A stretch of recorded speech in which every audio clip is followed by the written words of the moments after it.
Watson Wednesdays are going to continue tomorrow. Stay tuned for a special Veterans Day episode of Get Cozy. It's story time with Kiyaya and Daniel. Today is Veterans Day, a day that we remember those very brave Americans who fought for us in our many quests for freedom. Kiyaya and I are very proud of all the veterans who gave the ultimate sacrifice in battle and who still continue to fight for our rights as people.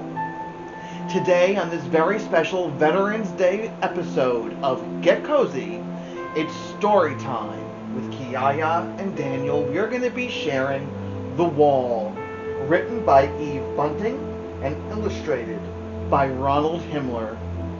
Sit back, relax, get cozy.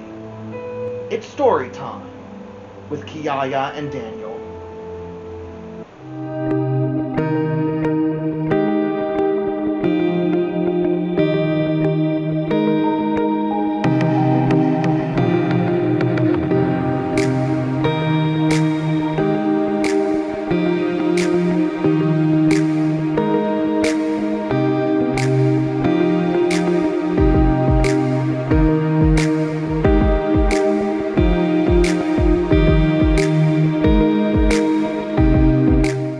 Stories are such an important part of our lives.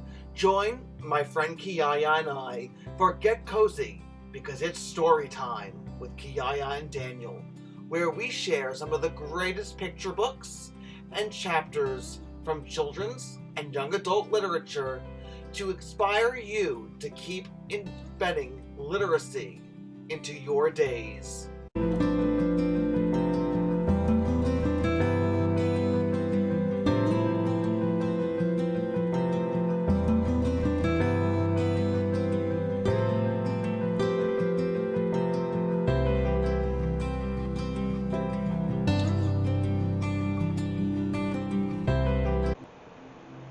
This is the wall, my grandfather's wall. On it are the names of those killed in a war long ago. Where is Grandpa's name? I ask. We have to find it, Dad says. He and I have come a long way for this, and we walk slowly, searching. The wall is black and shiny as a mirror. In it, I can see Dad and me. I can see the bare trees behind us and the dark, flying clouds. A man in a wheelchair stares at the names. He doesn't have legs. I'm looking, and he sees me looking and smiles. Hi, son. Hi. His hat is a soft squash green, and there are medals on it. His pant legs are folded back, and his shirt is a soldier's shirt. That is sad, Kiyaya. A woman old as my grandma is hugging a man old as my grandpa would be. They are both crying. Shh, he whispers.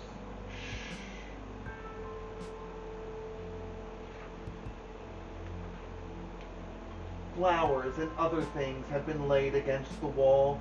There are little flags, an old teddy bear, and letters weighted with stones so they won't blow away. Someone has left a rose with a droopy head. It's very sweet for them to do, Kiyaya. Have you found Grandpa yet? I ask. No, Dad says. There are so many names. They are listed under the years when they were killed. I found 1967. That's when my grandpa died. Dad runs his fingers along the rows of print, and I do too. The letters march side by side like rows of soldiers. They're nice and even. It's better printing than I can do. The wall is warm. Dad is searching and searching. Albert A. Jensen, Charles Bronowski, George Munoz, he mutters. His fingers stop moving. Here he is. My grandpa? I ask. Dad nods. Your grandpa. His voice blurs. My dad. He was just my age when he was killed. Dad's rubbing the name, rubbing and rubbing as if he wants to wipe it away. Maybe he just wants to remember the way it feels. He lifts me so I can touch it too. It's sweet. We've brought paper. Dad puts it over the letters and rubs on it with a pencil so the paper goes dark and the letters show up white. You've got parts of others guys' names there too, I tell him. Yeah, that's called a rubbing, Kiyaya. Dad looks at the paper. Your grandpa won't mind. They were probably friends of his anyway, I say. Dad nods. Maybe so. A man and a boy walk past. Can we go to the river now, Grandpa? The boy asks. Yes. The man takes the boy's hand. But button your jacket. It's cold. My dad stands still with his head bent. A bunch of big girls in school uniforms come down the path. Their teacher is with them. They are all carrying more of those little flags. Is this the wall for the dead soldiers, Miss Gerber? One of them asks in a loud voice. The names are the names of the dead, but the wall is for all of us, the teacher says. They make a lot of noise and ask a lot of questions, and all the time, Dad just stands there with his head bowed, and I stand beside him.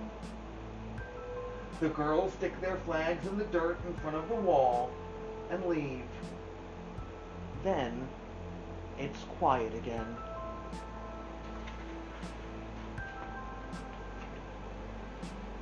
Dad folds the paper that has Grandpa's name on it and puts it in his wallet. He slides out a picture of me, one of the yucky ones they took in school. Mom made me wear a tie. Dad puts the picture on the grass below Grandpa's name. It blows away. I get it and put it back and pile some little stones on top. My face smiles up at me from under the stones. Now that is really sad. But very sweet, right, Kiyaya? Grandpa won't know who I am, I tell Dad. I think he will, Dad says. I move closer to him. It's sad here. He puts his hand on my shoulder. I know, but it's a place of honor. I'm proud that your grandfather's name is on this wall. I am too. I am. But I'd rather have my grandpa here talking to me and taking me to the river, telling me to button my jacket because it's cold. I'd rather have him here.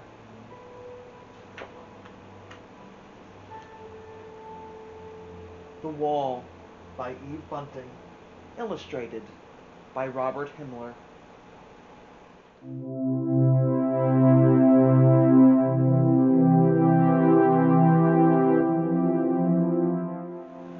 The Vietnam War Memorial was created by artist Maya Lin. It's a phenomenal piece of art that you can go see in Washington, D.C. It honors the men and women of the armed forces of the United States who served in the war in Vietnam. On it are listed the names who gave their lives and those who are missing in action. The long black wall in Washington, D.C. has more than 58 1,000 names engraved in it. In honor of our veterans, those who are missing in action, those who have served and are here to tell their stories, and those who we lost, we honor you today, and we now come to our favorite part of our show. That's right. Let's get crafty. For today's episode, we would like you to create an art celebrating veterans. Maybe it's something in style of a rubbing of a family member you lost in a war. Maybe it's an American flag. Maybe you were inspired by some of the illustrations in the wall that you would like to use as a model. Whatever you like to do, we can't wait to see it. Please share your tributes to our veterans on our social media, at Stitching Wolf on Facebook and Instagram, or send them to us through email at getcozy@stitchingwolfdesigns.com. We'll be back for another episode of Get Cozy soon. We can't wait to see you then. Until then, stay safe and healthy, and remember, that's right, Kiyaya, reading is power.